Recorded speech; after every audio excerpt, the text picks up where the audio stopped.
Hey, what's up, Rockstars? This is Alex Bourne coming at you from the Midwest, and today we're doing Green Day's new single, Stray Heart, just released this morning.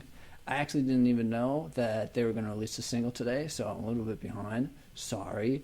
And I was up late last night doing Taylor Swift's new single.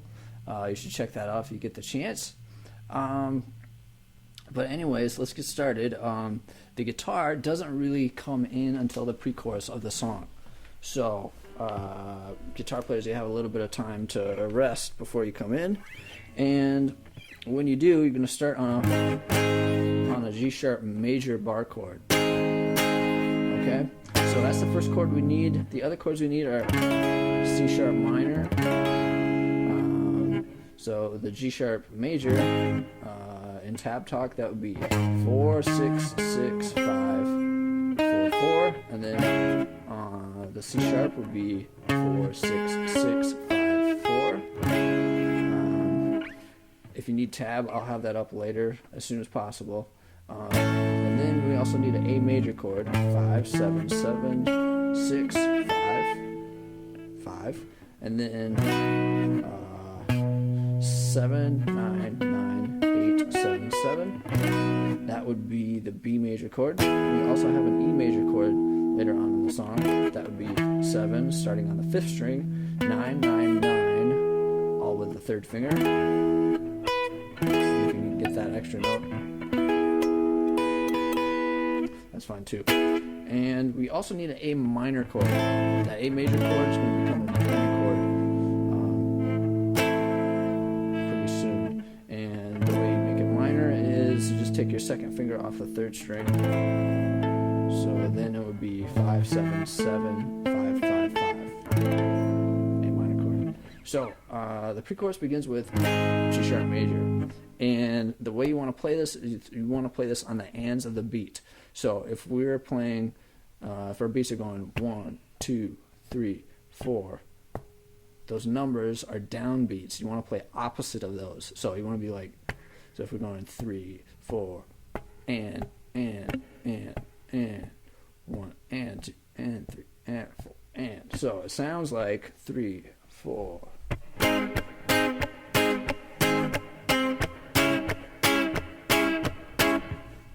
Okay, so notice I'm using down strums for those. That's how you want to do it. And so it starts with the G sharp major, then it goes to C sharp minor for another bar, and then A major,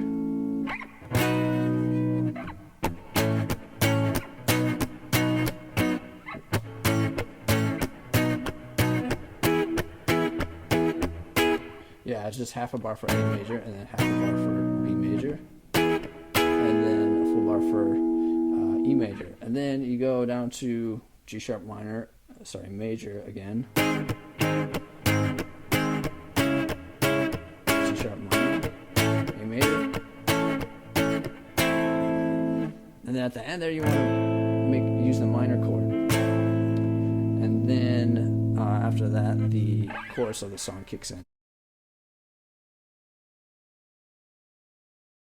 Alright, so this chorus uses pretty much the same chords. At the beginning of it, it uses some chords that we didn't talk about before. If you're familiar with power chords, this should be easy though. Basically, you're going to use a power chord on the 5th string 3rd fret, be a C chord, and then up 2 frets from there, be a D chord, and then just use the E major bar chord when we get up there. But the way you want to play it is, I'm going to play this in 16th notes, so that's 4 notes per beat. So it sounds like 1, 2, 3, 4. Now in this case, you want to go 1, 2, 3, and then move up to the D power chord on beat 4, and then that would be the downbeat of where the chorus actually kicks in. So we have some lead up chords there that you need to know about. After that, you play the E chord,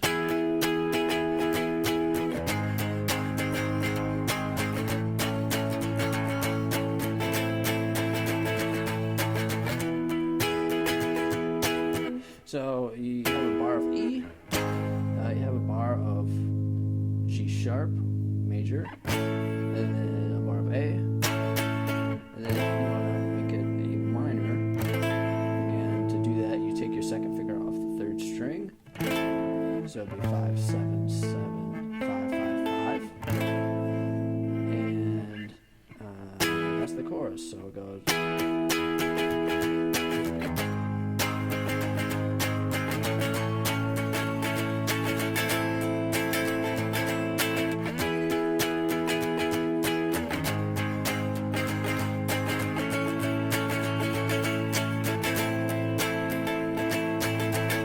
Verse 2. Just a quick note about the second verse. The second verse, you want to hit an E major chord on beat 1, basically, and just let it ring. And then the next time the chord progression cycles around again, next time you get to that E, hit it again and let it ring. That's the only change you want to make to the second verse. And after that, you have another pre-chorus, and then a chorus, and then you're into the solo. So the solo begins with the second string 12th fret, then goes down to the third string 11th fret, back to the note on the second string, and then I'm playing the first string 11th fret, and then the first string 14th fret. So B major arpeggio. And then after that, we're going to do what is pretty standard as far as Green Day solos go. Basically have like a drone string. I'm using the high E string in this case. And then we're playing a melody on the second string. Now, before I go on, I just want to say that this solo is way, way back there in the mix. So there's a lot of layers that are kind of competing for your ears here. So this is kind of my interpretation of the solo. I could be wrong because I've been wrong before, but I think this is pretty close. So I'm playing the first string as a drone string, and then I'm playing the melody on the second string. So I'm starting with the 5th fret on the second string.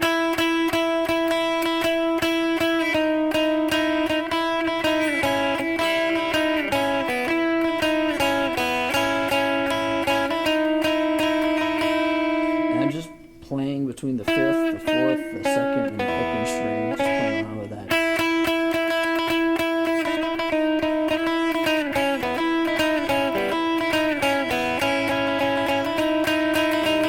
And then the melody begins again. And then you can go up to the 9th fret like I just did, or it might be easier to keep your hands closer together, to keep your fingers closer together. So the way I would do that is, so I'd use the open first string and the second string for 5th fret, just like we were doing before, and then you get the first string 4th fret, and then the 7th fret on the first string, and then back down to the 4th fret. That's a E major arpeggio. Okay, so. And then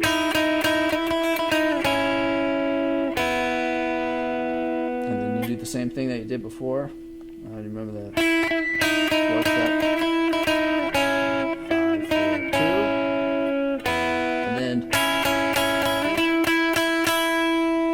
you do the 2nd fret, 5th fret, and then here, this is another technique that we've used in other Green Day solos. Basically, you play the play a note that is not bent on the second string. In this case, the second string 5th fret, and then you bend a note on the 3rd string. So I'm bending the note, the 7th fret on the 3rd string. Basically, I'm bending it up to the pitch that is 2 frets higher. So it sounds like. So that's called a whole step bend. A whole step is 2 frets on the guitar. It's also the same note that you're playing on the second string, which makes it sound cool. I like that technique because you can kind of make it sound dissonant and then consonant and then dissonant and consonant. So pleasing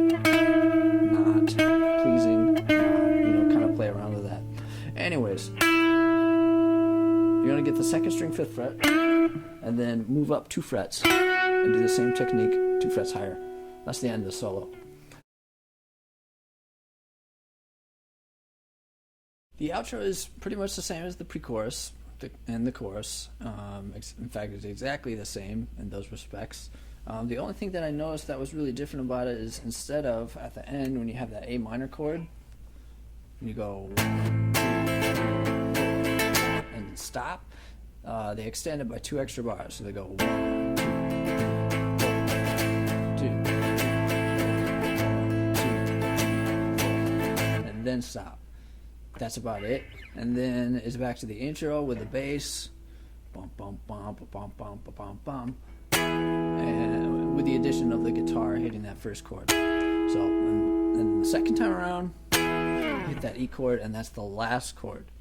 So, hey, I hope you had fun with that lesson.